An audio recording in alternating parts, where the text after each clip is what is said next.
আসসালামু আলাইকুম সকলকে দৈনিক স্বাস্থ্যসেবা চ্যানেল থেকে স্বাগতম। আমি ফার্মাসিস্ট মাসুদ রানা বলছি। আশা করি আলহামদুলিল্লাহ সকলেই ভালো আছেন, সুস্থ আছেন। আমিও আলহামদুলিল্লাহ ভালো আছি। আমি আজকে আপনাদের মাঝে নিয়ে আসলাম খুবই উপকারী নতুন আরেকটি ভিডিও। সিরাপ ডক্সিবা এর জেনেরিক নেম হলো ডক্সিফাইলিন। সিরাপ ডক্সিবা এটা নিপ্রো জেএমআই ফার্মাসিউটিক্যালস লিমিটেডের তৈরি। সিরাপ ডক্সিবা এর আরও অন্যান্য উপাদান আছে, তবে আমি আজকে অন্যান্য উপাদান নিয়ে আলোচনা করব না। আমি আজকে আলোচনা করব সিরাপ ডক্সিবা কী কাজ করে, কেন খাওয়া হয়, দিনে কতবার খাবেন, এর পার্শ্ব প্রতিক্রিয়া কী কী হতে পারে। তবে আমার চ্যানেলে যদি আপনি নতুন হয়ে থাকেন অবশ্যই আমার চ্যানেলটাকে সাবস্ক্রাইব করে দিবেন, বেশি বেশি শেয়ার করে দিবেন, লাইক দিয়ে পুরো ভিডিওটা দেখবেন। যেহেতু এটা মেডিসিন, স্কিপ করে করে দেখবেন না, তাহলে অনেক কিছুই মিস করবেন, বুঝতে পারবেন না। তো আমি আজকে আলোচনা করতেছি সিরাপ ডক্সিবা কী কাজ করে। সিরাপ ডক্সিবা হলো ডক্সিফাইলিন নামক একটি ব্রঙ্কোডাইলেটর ওষুধ। এটি মূলত যে সমস্যাগুলির চিকিৎসায় ব্যবহৃত হয় সেগুলো হলো ব্রঙ্কিয়াল হাঁপানি, শ্বাসনালীর প্রদাহ এবং সংকীর্ণতার কারণে শ্বাসকষ্ট হলে এটি আরাম দিতে সাহায্য করে। ব্রঙ্কোস্পাজম, শ্বাসনালীর মাংসপেশি হঠাৎ করে সংকুচিত হয়ে গেলে যা শ্বাস নিতে কষ্ট সৃষ্টি করে। ক্রনিক অবস্ট্রাকটিভ পালমোনারি ডিজিজ, ফুসফুসের দীর্ঘমেয়াদী রোগ যেমন এমফিসেমা এবং ক্রনিক ব্রঙ্কাইটিস, যেখানে শ্বাস নেওয়া কঠিন হয়ে পড়ে।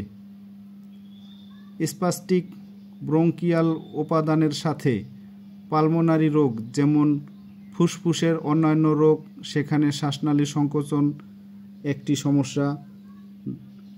ডক্সিফাইলিন ফসফোডিএস্টারেস নামক একটি এনজাইমের কার্যকারিতা কমিয়ে শ্বাসনালীর মসৃণ পেশিগুলোকে শিথিল করে, ফলে শ্বাস নেওয়ার সহজ হয়।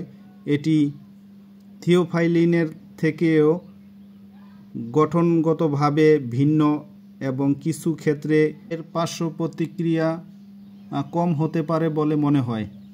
সিরাপ ডক্সিবা এর খাওয়ার নিয়ম হলো দৈনিক 2 বার। বাচ্চাদের জন্য সকালে 1 চামচ, রাতে 1 চামচ, এভাবে বাচ্চাদের খাওয়াবেন। 7 থেকে 14 দিন খাওয়াবেন। অবশ্যই ডাক্তারের পরামর্শ নিয়ে খাওয়াবেন।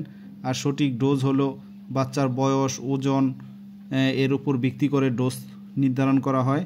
সিরাপ ডক্সিবা এর কিছু পার্শ্ব প্রতিক্রিয়াও আছে। সাধারণত পার্শ্ব প্রতিক্রিয়াগুলোর মধ্যে হলো বমি বমি ভাব বা বমি, মাথা ব্যথা, মাথা ঘোরা, পেটে অস্বস্তি, এ ধরনের সমস্যা হতে পারে, নাও হতে পারে।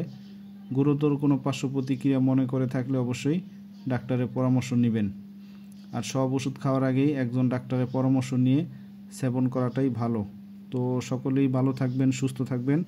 আর আমার ভিডিওটা দেখে ভালো লাগলে, উপকৃত হলে অবশ্যই আমার চ্যানেলটাকে বেশি বেশি শেয়ার করে দিবেন, লাইক দিবেন। সামনে আমি আরও নতুন নতুন ভিডিও ছাড়া মাত্রই আপনাদের কাছে নোটিফিকেশন পৌঁছে যাবে। আর আপনাদের কোনো কিছু জানার থাকলে বা বোঝার থাকলে অবশ্যই আমাদেরকে কমেন্টসের মাধ্যমে জানাবেন। তো সামনে আরও নতুন নতুন ভিডিও পেতে সকলেই চ্যানেলটিকে সাবস্ক্রাইব করে রাখুন। সকলেই ভালো থাকেন। আসসালামু আলাইকুম।